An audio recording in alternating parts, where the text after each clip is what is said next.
Muwanga Kivumbi n'abalala be bamuvunaana nabo nga bakyatojjera n'embeera ey'okusaba okweyimirirwa nga bino bikyagaanye. Olunaku olwaleero ennaku z'omwezi nga lumu omwezi ogw'omukaaga 2026 balabiseeko mu kkooti, naye oludda oluwaabi terulabiseeko, era omulamuzi bw'atyo akakiddwa okubeera nga agenda mu maaso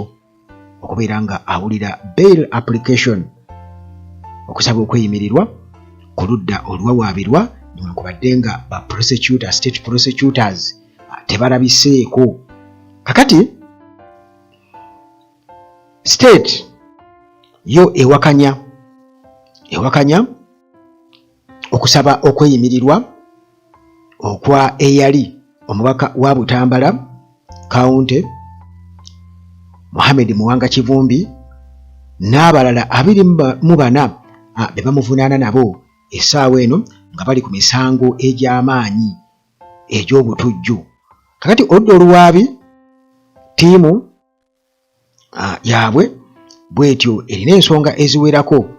era nga zino mu kkooti olwaleero zikiikiriddwa ekirayiro era nga mwe bazirambikidde ne bazoolekeza omulamuzi nti abadde asoma nsome,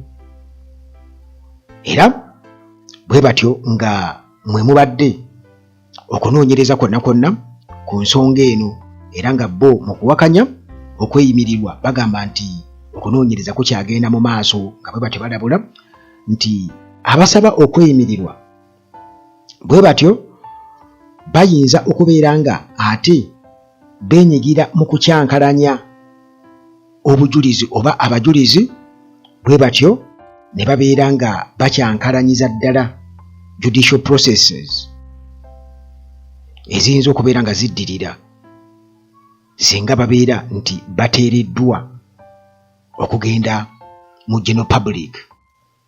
Kakati mu mbeera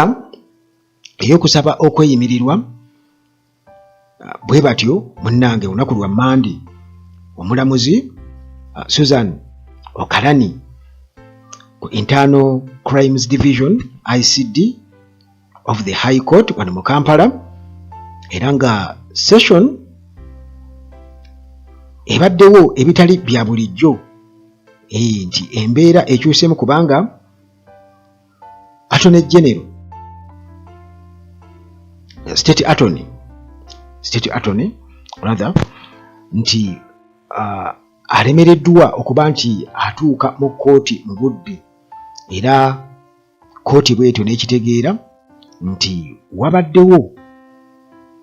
embeera ey'okubeera busy, nti bano babadde n'omusango omulala ogw'amaanyi ogubadde gugenda mu maaso, nga guno ku sayidi eri bwe gwa Dr. Kizza Besigye naye ng'asaba kubeera nga yeeyimirirwa, era nga munnange babadde eri ku main division of the High Court. Kakati newankubadde nga oludda oluwaabi lwabadde lwawuliziganyizza dda nti luyinza okutuuka leeti ssaawa nga 5 nga zigenze mu ssaawa 5 ez'okumakya, kkooti etudde zituuse kuwera ssaawa 6 nga oludda oluwaabi terunnatuuka, nga ba state representatives tebannaba kubaako bwe bali oba bakubweko eky'omulubaale. Kakati bw'atyo omulamuzi Okaleni takkiriza kukeerewa kwa bano kubeera nga ate kubaleetera okubeera nga bo balinda, era bw'atyo n'ategeeza nti tugende mu maaso, bajja kutusanga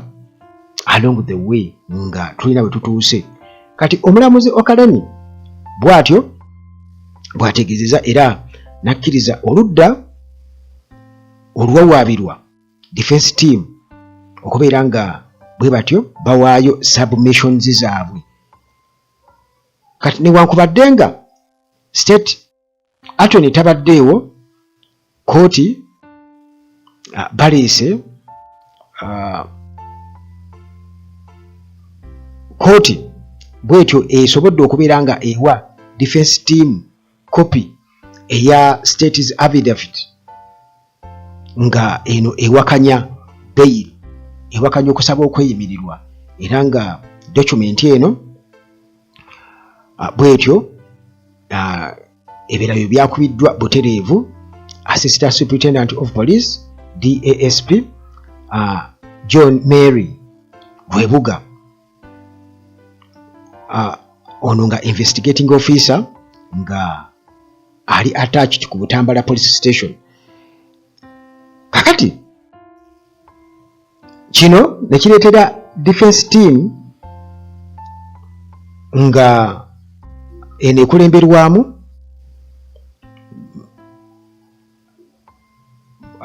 Midatu Lubega Sseggona, bwe batyo ne batandika okubeera nga bagikubamu ebituli nga bagamba nti buno bugayaavu, obugenderere obwagala okubeera nga babajja ku kituufu, era okusinziira ku Sseggona agambye nti Mr. Rwebuga response ye n'agamba nti eringa egezaako okukeereyesa omulimu, era ng'agamba nti kino kyandibadde tekikkirizibwa kkooti. N'agamba nti okugaana circumstances oba ebintu byonna byonna bano bye baatadde mu kusaba kaabwe okweyimirirwa, n'agamba nti kwandibadde kukolwa ku buli omu so si bonna kubatwalira wamu. Kwalibadde kukolwa nti ono tuganyirwe ensonga eno nono ku nsonga eno ensonga bweti, naye bonna bonna babatwalira wamu. Era Sseggona bw'atyo n'agamba nti wano waliwo okutabulwatabulwa oba mu ngeri y'obutategeera bintu mu butuufu bwabyo, oludda oluwaabi pepawaaka yaalwo tematiza bulungi nnyo, era nga bano ne ebikwata ku maka gaabo oba abawawaabirwa gye basula nti byonna byonna tebirambikiddwa bulungi. Era ng'agamba nti bano mu affidavit gye baleese bagamba nti oludda oluwaabi lugamba nti abawawaabirwa tebalina bifo bya nkalakkalira gye babeera, naye ng'ate Sseggona agamba nti byonna birambikiddwa bulungi nnyo mu kusaba kwe baateekayo okweyimirirwa ku charge sheet, byonna byonna kwebiri. N'agamba nti byonna byonna byonna birimu okutabulatabula nga balinga bo bennyini ate abeekubajje. Sseggona bw'atyo bwe yagambye, era ng'agamba nti bano state etuuka n'okugamba nti abavunaanibwa nti bayinza okukyankalanya obujulizi. N'agamba nti investigating officer nti yalemererwa okuleetayo obujulizi yadde obumu bwe buti eri kkooti okakasa nti omu ku abo bonna abavunaanwa nti ayinza oba nti alinawo mu byafaayo embeera ey'okubeera nti nno yali akyankalanyizaako ku bujulizi kyamulema okuleeta. Kakati munnange mu affidavit ye DASP Rwebuga bw'atyo nga tutegeeza nti kkooti erina okubeera nga tekkiriza bano okubeera nga beeyimirirwa, kubanga mbu tebalina bisaanyizo ebyo. Era ng'agamba nti omusango guno munene nnyo mu vital nature yaagwo, agamba nti gwetaaga okubeera nga basuspects basigala basibiddwa mu kkomera n'ekkufulu ennywevu, kubanga abaagala okubeera nga beeyimirirwa bayinza okubeera nga bakyankalanya okunoonyereza okugenda mu maaso era basobola n'okubeera nga bakyankalanya n'abajulizi singa baweebwa beyiro bwatyo Rwebuga mu affidavit ye ekitundu bwe kisoma. Kakati ba investigating officer bwe batyo era nga bategeeza nti bano abasaba okweyimirirwa balemererwa okubeera nga baleeta obukakafu nti balina bizinensi eziyimiridde ezaabwe eziri established wamu n'okulaga nti balina ebifo mwe babeera oba amaka ageetongodde agali permanent nti newankubadde nga baalayira mu birayiro naye agamba nti ensonga eno ey'okubeera nti bano abaalayira nga sureties agamba nti abajuli oba abeeyimirira abadde babeeyimirira be baaleeta agamba nti bano tebasaanidde era n'alabula n'agamba nti abavunaanwa bandidduka risiki nene nnyo y'okuba nti bayinza n'okubomba okusobola okwewala omukono gw'amateeka okubeera nga gubakwatako. Kakati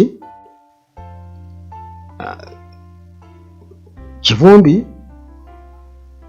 mu kwogera nti nno alina omulimu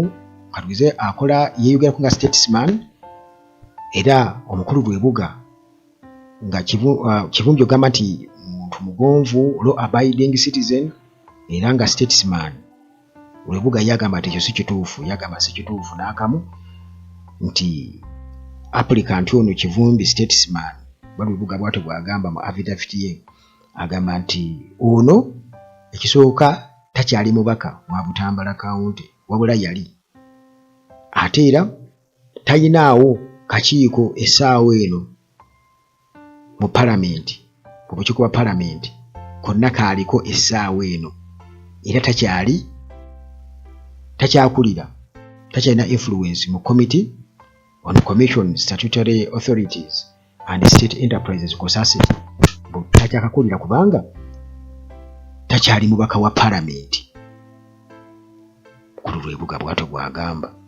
Kakati state bw'etyo neemaliriza mu kumaliriza mu affidavit yabwe gye babadde nga bawakanya okweyimirirwa kwa bano kusaba okweyimirirwa okwamuka Kivumbi ne gurupu ye bwe batyo nga bagamba nti bano bo bennyini beenyigira mu musango ogwo gwe babavunaana ogw'obutujju nga kiba kitegeeza nti kooti terina kubeera nga ebakkiriza okubawa beyiro balina kubeera nga bassibwa okusobola okubeera nti nno oludda olwabi lubeera seefu mu kukuuma obujulizi bwabo n'abajulizi. Kakati abawerako gye bali abamu bali Luzira Women's Prison, abamu bali ku Kitalya Mini Max Prison, waliyo Naggulu Remand Home abali eyo. Kakati bano bonna munnange basaba beeyimirirwe nga bayita mu ttiimu y'abalooya era ng'ekulemberwamu Medad Lubega Sseggona. Kale bino jjukira nti byonna byava ku kukwatibwa oluvannyuma mu ebyo ebyava mu kulonda Butambala eyo district era nga January nga 2026 Kivumbi bw'ati amaka ge galumbibwa ne babakubamu amasasi bantu 7 ne bafiirawo. Kati byonna munnange bagamba nti ensonga yava ku kubeera nti bano baalumba polling stations baali basuubira okubeera nga balumba tally center eyo Butambala balumba kugamba byonna nga baga nti baali baagala bategese electoral violence. Olwo oluwabi we lugamba era y'ensonga lwaki munnange bakyalemeddeyo beyiro bakyagaanye okubeera nga bagibawa. Tubasabire.